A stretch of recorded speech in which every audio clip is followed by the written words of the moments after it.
ఏ dead battery cannot jump another dead battery అని ఒక metaphor ఉంది.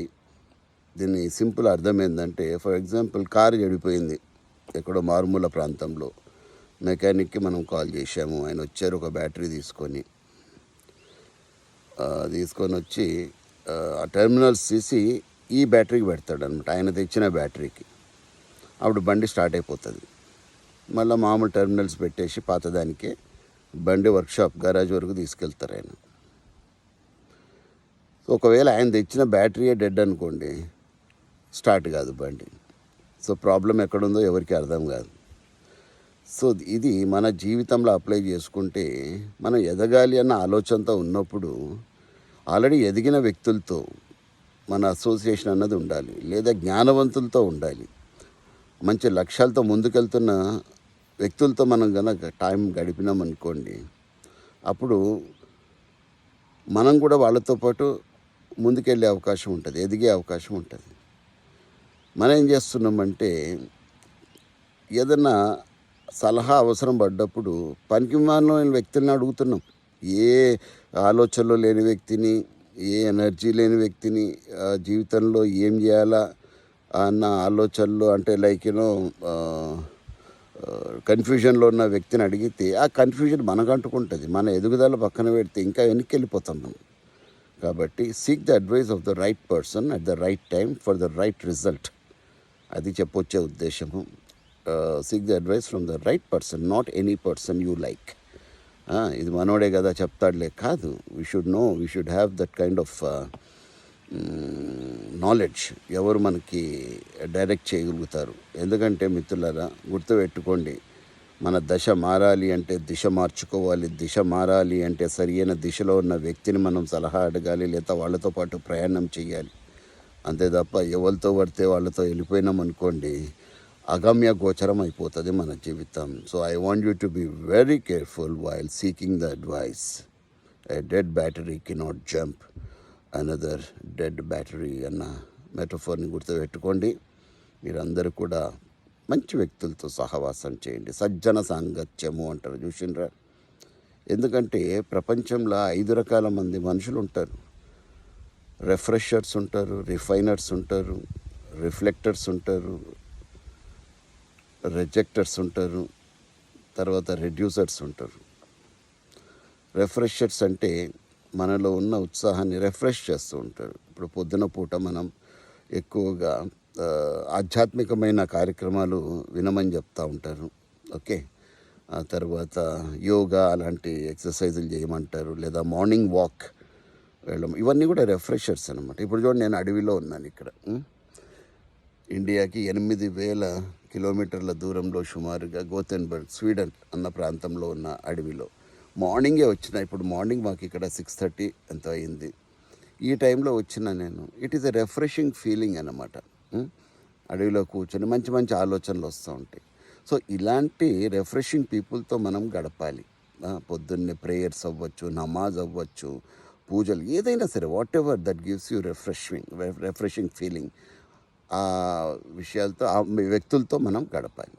ఓకే, రెండవది రిఫైనర్స్, పీపుల్ హూ రిఫైనర్స్.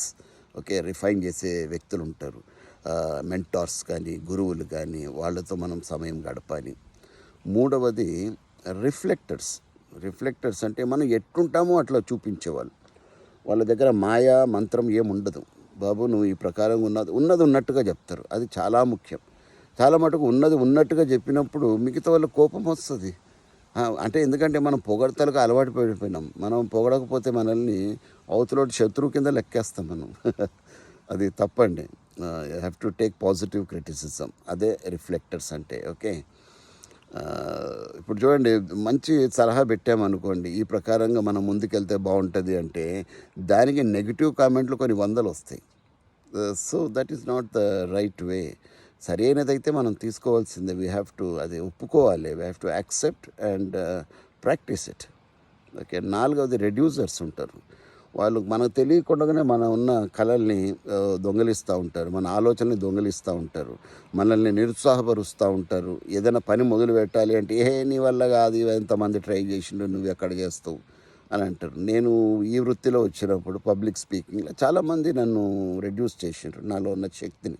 నీ వల్ల కాదు, పర్సనాలిటీ ఉండాలి, అట్టకట్ట ఉండాలి, ఓ అది అంత ఈజీ కాదు, you are not going to succeed in this, ఖచ్చితంగా నువ్వు ఫెయిల్ అయిపోతావు అని ఎంతోమంది రెడ్యూస్ చేసిండు. కానీ నేను పట్టించుకోలేదు. సరే మన పని అయితే మనం చేద్దాం భయ్, వాళ్ళతో మనకేం చేసేది ఉంది, మన సంగతి ఏదో మనకు తెలుసు కదా, మనకున్న నాలెడ్జ్ని జనాలతో పంచుకోవడమే. సో ఎందుకు ప్రయత్నం చేయకూడదు అని స్టార్ట్ చేసిన. మరి 28 సంవత్సరాలు అయిపోయింది నేను మైక్ పట్టుకొని, ఇంకా పట్టుకొనే ఉన్నా, అది వదలా చివరి వరకు, రైట్. సో రెడ్యూసర్స్ని పట్టించుకోవద్దు. తర్వాత వీళ్ళు లాస్ట్ వాళ్ళు ఉంటారు రిజెక్టర్స్. ఇది ఇంతకుముందు కూడా చెప్పినా నేను చాలాసార్లు. రిజెక్టర్స్ అంటే ఇక ముద్ర వేసేస్తారు, ఇక నువ్వు బేకార్గా నీవు బై, you are good for nothing అని ముద్రపడి. ఎంతమంది మీద ముద్రపడలేదు ఈ ప్రపంచంలో, ఎంతమంది మీద ముద్రపడినా కూడా వాళ్ళు చెరిపేసుకున్నారు. ఆ ముద్రని చెరిపేసుకొని వాళ్ళ మీద వాళ్ళ నమ్మకంతో ముందుకెళ్ళిపోయినారు, ఎంతో ఉన్నతమైన స్థానాలకు ఎదిగినారు. There are hundreds of inspirational stories about these people. అందుకే అంటారు మూలబడ్డ రాయి తలకు తల, ఏదో అంటారు కదా. మూలబడ్డంత మాత్రాన ఆ రాయిని తక్కువ అంచనా వేయకండి, అదే ఒక్కొక్కసారి పునాదికి పనిచేస్తుందని ఏదో అంటారు. తెలుగులో ఒక మంచి సామెత ఉంది. సో ఆ ప్రకారంగా నేను రిజెక్ట్ చేసిన వాళ్ళు చేశారు, వాళ్ళ ఉద్దేశం వాళ్ళు చెప్పినారు. కానీ డోంట్ రిజెక్ట్ యువర్ సెల్ఫ్. అల్టిమేట్గా నేను చెప్పేది ఏంటంటే, వాళ్ళు నిన్ను రిజెక్ట్ చేసినా నిన్ను నువ్వు రిజెక్ట్ చేసుకోవద్దు ఎట్టి పరిస్థితుల్లో. రిజెక్ట్ చేసుకుంటే ఏమవుతుందంటే నీ మీద నీకు నమ్మకం పోతుంది. నమ్మకం పోయినప్పుడు నీ పనుల్లో నీకు సక్సెస్ రాదు. సక్సెస్ రానప్పుడు వాళ్ళు చెప్పిందే నిజము, ఇంకా నా బతుకు వేస్ట్ అని ఎంతమంది సూసైడ్ చేసుకుంటున్నారండి చిన్నపిల్లలు, బాధ అనిపిస్తుంది. కాబట్టి రిజెక్ట్ చేసినంత మాత్రాన అమితాబ్ బచ్చన్ గారు సూసైడ్ చేసుకున్నారా, చిరంజీవి గారు సూసైడ్ చేసుకున్నారా, అబ్దుల్ కలాం గారు సూసైడ్ చేసుకున్నారా, ఎంతమందిని ఈ ప్రపంచం రిజెక్ట్ చేయలేదు, కానీ వాళ్ళు ఎంత ఉన్నతంగా ఎదిగిండ్రు. సో ఇవన్నీ కూడా మనకు లైవ్ ఎగ్జాంపుల్స్. కాబట్టి మిత్రులారా, దయచేసి నేను చెప్తున్నాను, ఈ 5 మందితో జాగ్రత్తగా ఉండండి. ఎందుకంటే a dead battery cannot jump another dead battery. You are a life battery. నీలో ఛార్జింగ్ తగ్గిపోయి ఉండొచ్చు, మళ్ళీ రీఛార్జ్ చేసుకో, no problem. Everything can be recharged in this world. మనం ఉన్న శక్తి ఎంత గొప్పదండి, మన శరీరం అన్నది ఎంత గొప్పది. ప్రతి ఆర్గన్ కూడా చాలా విలువైనది, గుర్తుపెట్టుకోండి. పనికి మాలింది ఏది కాదు.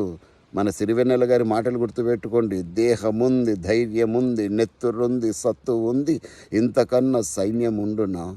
ఆశని అస్త్రమవును, శ్వాసని శస్త్రమవును, ఆశయము సారథవునురా. ఈ ప్రకారంగా మనల్ని మనం ఇన్స్పైర్ చేసుకుంటా ముంగడ పోతూ ఉండాలి. ప్రతి సమస్యకి పరిష్కారం ఉంటుంది, నమ్మండి. ఆ సమస్యకి పరిష్కారం కనుక్కుందాము, మనం ముందుకు వెళ్తుంటాం. ఐ విష్ యూ ముందుకు వెళ్దాము. I wish you all the very success in your life. May God bless you. జై హింద్.